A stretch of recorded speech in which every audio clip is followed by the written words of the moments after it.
Hello friends, एक और नई वीडियो के साथ आपका चैनल में स्वागत है। आप देख पा रहे होंगे कि समरी ऑफ 95 डेज ट्रेडिंग के साथ मैं ये नया वीडियो बना रहा हूँ। ये समरी ऑफ 95 डेज ट्रेडिंग है क्या? एक्चुअली फ्रेंड्स, मैं 3 साल से मार्केट में हूँ और 3 साल से मैंने मार्केट में कई तरह के ट्रेड्स करे हैं। मैं सेलिंग भी करी है, मैंने ऑप्शन बाइंग भी करी है और लेकिन वो सब इम्प्रॉपर, मतलब कि वो सब मैंने विदाउट प्रॉपर प्लानिंग करी है।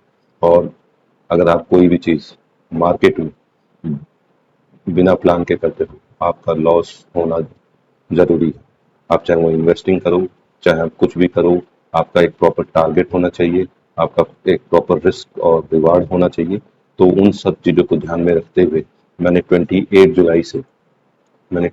जुलाई से एक प्रॉपर प्लानिंग के साथ मैंने ये ट्रेडिंग स्टार्ट की है। साथ में गाइस 3 इयर्स के बाद मुझे अपनी साइकोलॉजी का भी पता चल गया कि मेरा माइंडसेट क्या है, मुझे किस तरह के ट्रेड्स सूट करेंगे।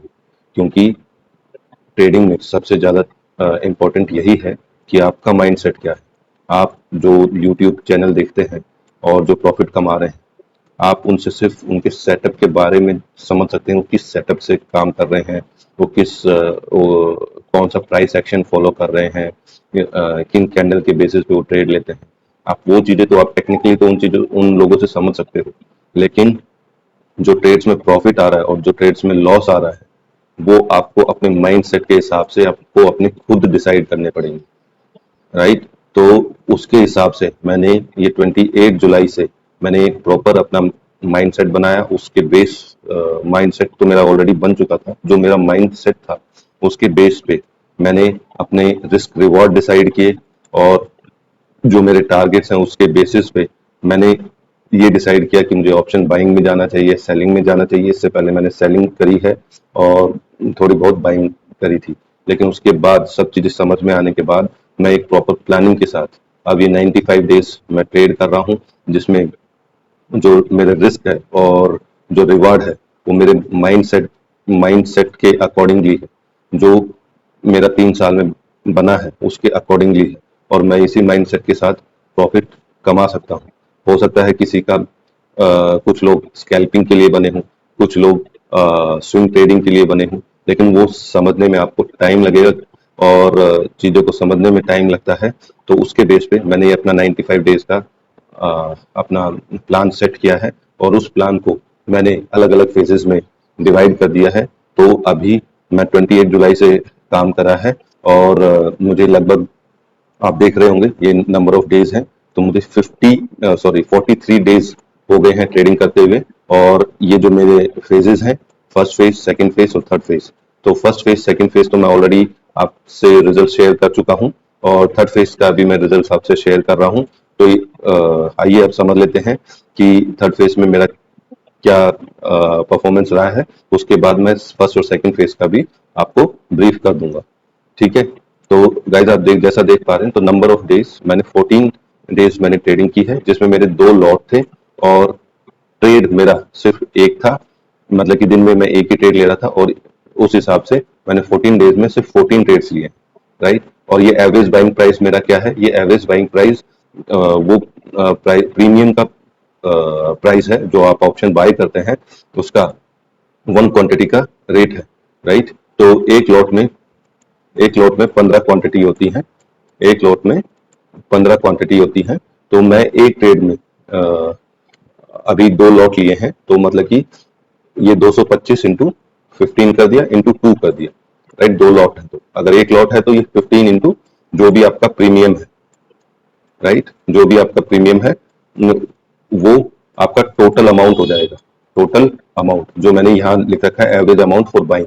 तो मुझे 2 लॉट खरीदने के लिए ऑन एन एवरेज इतना अमाउंट चाहिए, राइट? उसके बेस पे फिर मैंने ये प्रॉफिट और ये परसेंटेज डिसाइड किया है। तो आप जैसे देख पा रहे होंगे, मैंने 225 का एवरेज प्राइस लिया है और जो मेरा एवरेज अमाउंट है दो ऑप्शन को बाय करने में, वो मेरा 6750 है। और इसमें जो खास बात जो मैं बताना चाहता हूँ, आप देख पा रहे होंगे मैंने 14 ट्रेड्स लिए। इन 14 ट्रेड्स में सिर्फ मुझे 5 दिन फायदा हुआ है, 9 दिन लॉस हुआ है, ठीक है? अभी लास्ट 6 डेज से मुझे सिर्फ लॉस हो रहा है। लॉस नहीं तो मतलब कि नॉन प्रॉफिटेबल ट्रेड्स। मैं 2 दिन कॉस्ट टू कॉस्ट भी निकला हूं, तो टोटल 9 दिन ऐसे रहे हैं जिसमें मुझे कोई प्रॉफिट नहीं हुआ या लॉस हुआ। ठीक है, नहीं प्रॉफिट हुआ मतलब लॉस हुआ है या मैं कॉस्ट टू कॉस्ट निकला, और सिर्फ 5 दिन मुझे प्रॉफिट हुआ। और तब भी मैं गाइस 4260 रुपीज का मुझे प्रॉफिट हुआ है। और जो रिटर्न ऑन अमाउंट इन्वेस्टेड है, मतलब कि इस अमाउंट के बेस पे ये 63% का रिटर्न निकल के आया है। और जो सक्सेस रेट है वो 36%। ठीक है, तो इससे पहले गाइज मैं जो स्ट्रेटेजी ट्राई करता था इम्प्रॉपर प्लानिंग के साथ, और जो मैंने कई स्ट्रेटेजी बैक टेस्ट की थी, उनमें मैं 70% प्रॉफिटेबल ट्रेड्स ढूंढ रहा था। और जब मैं उन बैक टेस्टिंग के बाद मुझे पता चलता कि भाई हाँ ये स्ट्रेटेजी 70% सक्सेस रेट है, तो उसमें जब मैं काम करने लगता तो वो मेरे माइंड सेट से फिट नहीं बैठती थी, मेरे माइंड सेट को वो सूट नहीं कर रही थी। राइट, तो उस मैंने कुछ दिन, मैंने 3-4 महीने, जब ये सब चीजें हो गई, मुझे 3 साल हो गए, तब मैंने अपने इस पे माइंड सेट पे काम किया कि मेरा माइंड सेट क्या है और मेरे माइंड सेट को क्या सूट करेगा। तो वो चीजें ध्यान रखते हुए मैंने ये प्लान किया, और उसके बेस पे आप देख सकते हैं मैं 36% पे भी मैं अपने साइकोलॉजी को, अपने दिमाग को सही रख पा रहा हूँ, और मेरे को इतना अभी प्रॉफिट हुआ है। हालांकि ये सिर्फ 43 डेज है, अभी बहुत लंबी जर्नी है। तो हर जर्नी को मैं प्रॉपर रूल्स के साथ ही ट्रेवल करूंगा, या हर जर्नी को मतलब कि स्टार्ट करूंगा प्रॉपर रूल के साथ। ठीक है, तो ये हो गया है मेरा, तो आप देख सकते हैं। और फेज 2 में मैंने 28 ट्रेड्स लिए थे, जिसमें 2 ट्रेड एक दिन में थे, लेकिन एक लॉट था मेरा, लॉट पर ट्रेड मेरा एक ही था। अभी सेकंड फेज का एक बार मैं ब्रीफ कर देता हूँ। तो टोटल नंबर ऑफ ट्रेड्स 28 थे, 14 डेज मैंने काम किया था, और एक दिन में मैं 2 ट्रेड लिए थे। और उसमें मुझे, तो जो 28 ट्रेड है उसमें से मुझे 17 डेज नॉन प्रॉफिटेबल रहा, और 11 डेज मैं प्रॉफिट रहा। और मेरा जो अमाउंट था वो लगभग इतना मैंने प्रॉफिट अर्न किया, और ये 39% था। और वहीं आप फर्स्ट फेज में देखें तो नंबर ऑफ ट्रेड्स मेरे 15 थे, और नंबर ऑफ डेज भी 15 है। तो ये फेजेस में एक एक दिन कम, इस दिन गाइज क्या तो छुट्टी थी या मैं ट्रेड नहीं कर पाया, इसलिए ये 14 डेज हो गए, नहीं तो मैंने सभी फेजेस में लगभग 15 दिन रखे हैं। राइट, वर्किंग डेज रखे हैं मैंने 15 दिन। तो अभी जो फर्स्ट फेज है उसमें आप देख पा रहे होंगे मेरा सिर्फ 27% सक्सेस रेट है। इसमें 4 ट्रेड में मुझे प्रॉफिट हुआ था, 11 मेरे नॉन प्रॉफिटेबल ट्रेड्स। तो टोटल मेरे 57 ट्रेड्स हैं जो मैंने लिए हैं इन 3 फेजेस में, और इन 57 में मुझे सिर्फ 20 ट्रेड में फायदा हुआ है। तो आप देख सकते हैं हाफ भी नहीं है, और तब भी मैं कम से कम 7600 के प्रॉफिट में हूँ। और अब आप इस पे प्राइसेस, सॉरी चार्जेस के बारे में सोच रहे होंगे, तो गाइज इस पे मेरे ज्यादा चार्जेस नहीं है। इस पे मुझे इन टोटल 43 डेज में मुझे जो चार्जेस आए हैं वो 550 के आसपास चार्जेस आए हैं। तो अगर आप इनको सब्ट्रैक्ट भी कर दें तो भी ये 7100 के आसपास बैठेगा।